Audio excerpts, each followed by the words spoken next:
धनपुर एक छोटा सा गांव था। गांव के बीचों बीच एक बड़ा बरगद का पेड़ था, जहां रोज सुबह गांव वाले बैठकर अपने सुख दुख बांटते थे।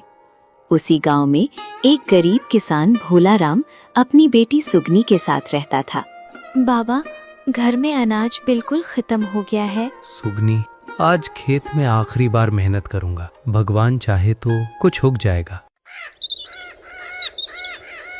भोला राम का घर बेहद गरीब था। टूटी छत, खाली मटके और सोना चूल्हा उसकी हालत बयान कर रहे थे। बाबा, बस एक सूखी रोटी बची है। तू खा ले बेटी, मैं पानी पीकर सो जाऊंगा। नहीं बाबा, आधी आप खाओ, आधी मैं खाऊंगी। भोला राम अपने खेत में मेहनत करने चला गया, लेकिन आज उसकी किस्मत कुछ अलग ही मोड़ लेने वाली थी। अरे भोला राम, अभी भी इस बंजर जमीन पर मेहनत कर रहे हो? सेठ जी, यही तो हमारा सहारा है। अगर मैं कहूँ कि बिना मेहनत किए भी तुम अमीर बन सकते हो तो?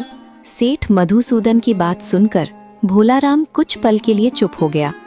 उसके मन में सवालों का तूफान उठने लगा। एक तरफ गरीबी थी और दूसरी तरफ बिना मेहनत के पैसा कमाने का लालच। सेठ जी, बिना मेहनत के कोई कैसे अमीर बन सकता है? दुनिया में दो तरह के लोग होते हैं भोला राम। एक वो जो जिंदगी भर मेहनत करते हैं और फिर भी गरीब रहते हैं, और दूसरे वो जो दिमाग से काम लेते हैं और कम मेहनत में अमीर बन जाते हैं। मैं कुछ समझा नहीं सेठ जी। अब सेठ ने अपनी असली चाल शुरू की। उसने भोला राम को एक ऐसा प्रस्ताव दिया जो ऊपर से बहुत अच्छा लग रहा था, लेकिन अंदर से खतरनाक था। देखो भोला राम, ये जमीन सालों से तुम्हें कुछ खास नहीं दे रही, लेकिन मेरे पास एक तरीका है। कैसा तरीका? तुम ये खेत मुझे कुछ महीनों के लिए दे दो, मैं इसमें अपने तरीके से खेती करवाऊंगा और हर महीने तुम्हें तय पैसा दूंगा, चाहे फसल हो या ना हो। लेकिन सेठ जी, ये जमीन तो हमारे पुरखों की निशानी है। निशानी से पेट नहीं भरता भोला राम। सोचो, तुम्हारी बेटी भूखी है और मैं तुम्हें बिना मेहनत के हर महीने पैसा देने को तैयार हूँ। भोला राम के सामने अब जिंदगी का सबसे कठिन फैसला था। एक तरफ अपनी जमीन और दूसरी तरफ अपनी बेटी की भूख। अगर मैं मान जाऊं तो मुझे हर महीने पैसा मिलेगा? हाँ, हर महीने बिना किसी मेहनत के। ठीक है सेठ जी, मैं तैयार हूँ। भोला राम ने मजबूरी में जो फैसला लिया, वही आगे चलकर उसकी जिंदगी का सबसे बड़ा पछतावा बनने वाला था। अगले दिन सुबह भोला राम सेठ के कहने पर चौपाल में पहुंचा। बरगद के पेड़ के नीचे हल्की हल्की भीड़ लगी थी। सेठ मधुसूदन पहले से ही वहां खड़ा था, जैसे उसे इसी पल का इंतजार हो। आ गए भोला राम, मैं तो तुम्हारा ही इंतजार कर रहा था। हाँ सेठ जी, आपने बुलाया था? बस एक छोटा सा कागज है औपचारिकता के लिए, ताकि आगे कोई झंझट ना हो। भोला राम पढ़ा लिखा नहीं था। उसने कागज को हाथ में लिया, लेकिन उसमें क्या लिखा है ये समझना उसके बस की बात नहीं थी। सेठ जी, इसमें लिखा क्या है? अरे कुछ खास नहीं, बस ये कि तुमने अपनी जमीन कुछ समय के लिए मुझे दी है और बदले में मैं तुम्हें हर महीने पैसा दूंगा। अरे काका, सेठ जी का नाम सुना है ना, इनसे ज्यादा सीधा कौन है गांव में? बाबा, बिना पढ़े मत अंगूठा लगाना।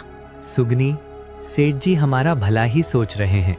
भोला राम ने बिना सोचे समझे उस कागज पर अंगूठा लगा दिया और उसी पल उसकी किस्मत ने एक खतरनाक मोड़ ले लिया। बहुत अच्छा भोला राम, अब सब आसान हो जाएगा। अब ये जमीन हमेशा के लिए मेरी हुई। क्या कहा आपने? अरे कुछ नहीं, तुम बेकार ही घबरा रही हो। लेकिन अब सुगनी समझ चुकी थी कि उसके बाबा से बहुत बड़ी गलती हो चुकी है और सेठ मधुसूदन का असली खेल अब शुरू हुआ था। कागज पर अंगूठा लगते ही सेठ मधुसूदन का व्यवहार धीरे धीरे बदलने लगा। अभी तक जो मीठी बातें कर रहा था, अब उसकी आवाज में घमंड साफ छलकने लगा। अब सुनो भोला राम, आज से ये खेत मेरा हुआ। क्या? लेकिन सेठ जी, आपने तो कहा था कुछ महीनों के लिए। तुमने कागज पढ़ा था क्या? सेठ की बात सुनकर भोला राम के पैरों तले जमीन खिसक गई। उसे अपनी गलती का एहसास हो चुका था, लेकिन अब बहुत देर हो चुकी थी। सेठ जी, मैंने आप पर भरोसा किया था। और मैंने अपने दिमाग का इस्तेमाल किया है। काका, दुनिया भरोसे से नहीं चालाकी से चलती है। ये धोखा है, आपने मेरे बाबा को फंसाया है। सब कुछ कागज पर लिखा है, जाओ जहाँ जाना है। भोलाराम टूट चुका था। वो चुपचाप घर लौट आया। उसकी आंखों में आंसू थे और दिल में पछतावा। बेटी, मुझसे बहुत बड़ी गलती हो गई। नहीं बाबा, गलती आपकी नहीं, उस सेठ की है। अब वो सेठ नहीं बचेगा। मैं उसे उसके ही खेल में हराऊंगी। सुगनी ने उसी पल ठान लिया कि वो सेठ मधुसूदन को उसके ही दिमाग से हरा कर रहेगी। और यहीं से शुरू होती है असली कहानी। अगली सुबह सुगनी बहुत जल्दी उठ गई। उसके चेहरे पर अब दुख नहीं बल्कि एक अजीब सा आत्मविश्वास था। उसने मन ही मन एक योजना बना ली थी। बेटी, अब क्या होगा? हमारे पास तो कुछ भी नहीं बचा। सब वापस आएगा बाबा, बस आप मुझ पर भरोसा रखो। सुगनी सीधे बाजार पहुंची। उसने वहां से कुछ अनाज, एक पुरानी बोरी और एक टूटा हुआ ठेला किराए पर लिया। सुगनी, तुम ये सब क्यों ले रही हो? थोड़ा काम शुरू करना है। कुछ ही देर में सुगनी अपना ठेला लेकर सीधे सेठ मधुसूदन की हवेली के बाहर पहुंच गई। उसके चेहरे पर हल्की मुस्कान थी, जैसे उसे पता हो कि आगे क्या होने वाला है। अरे ये क्या, अब तुम ठेला चलाओगी?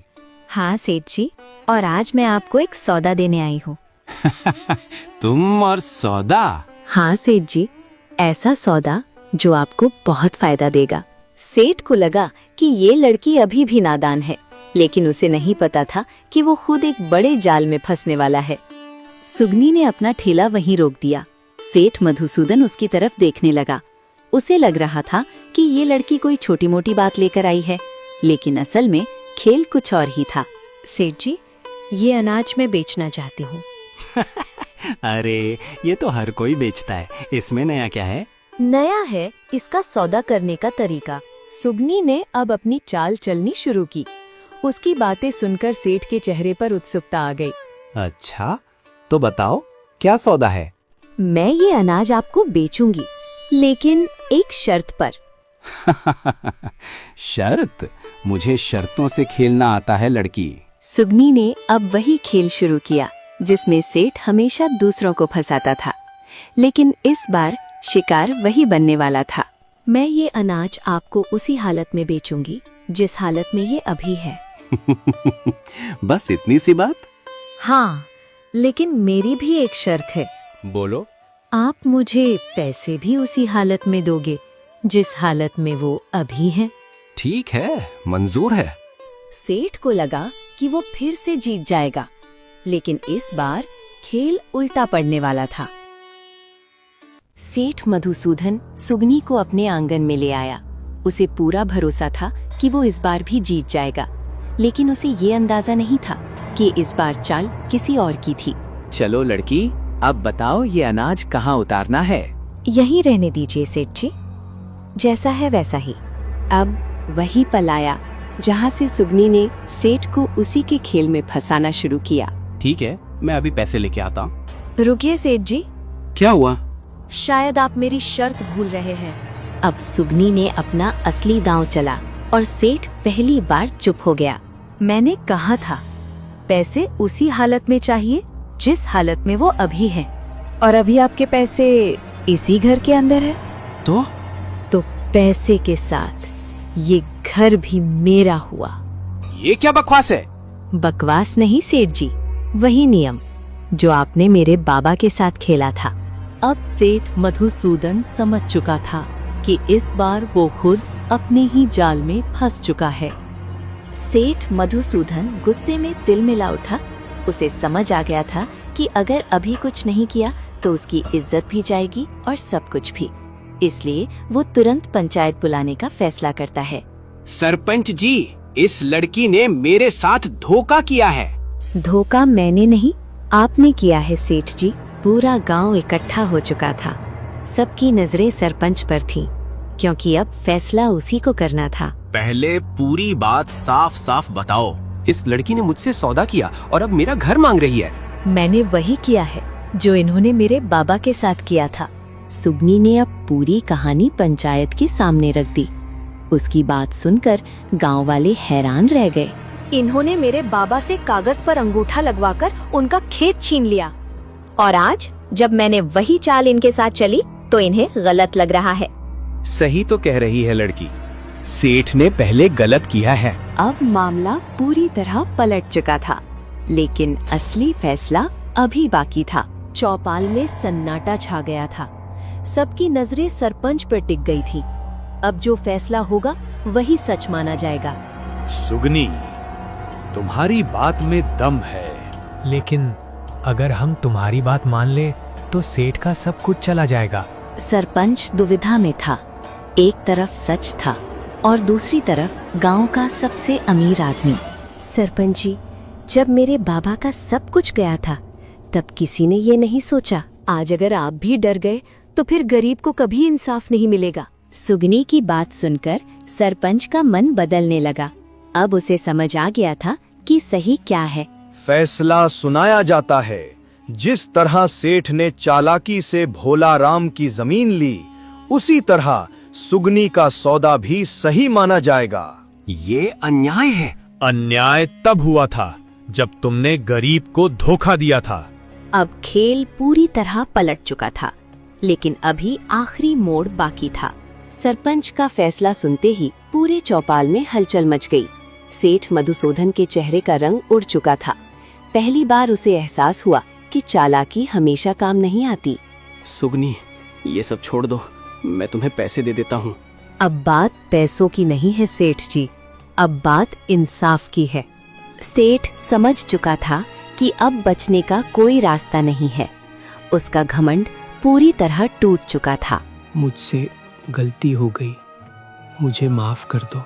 माफी तब मिलती है जब इंसान अपनी गलती समझे और दूसरों के साथ वही ना दोहराए। कुछ दिनों बाद भोला राम को उसका खेत वापस मिल गया। उसकी जिंदगी फिर से पटरी पर आने लगी और गांव वालों को एक बड़ी सीख मिल गई। बेटी, तूने तो सब कुछ बदल दिया। नहीं बाबा, बस गलत के खिलाफ खड़ी हूँ। जो लोग दूसरों को धोखा देकर आगे बढ़ते हैं, एक दिन वही धोखा उन्हें भी गिरा देता है और सच की जीत हमेशा होती है।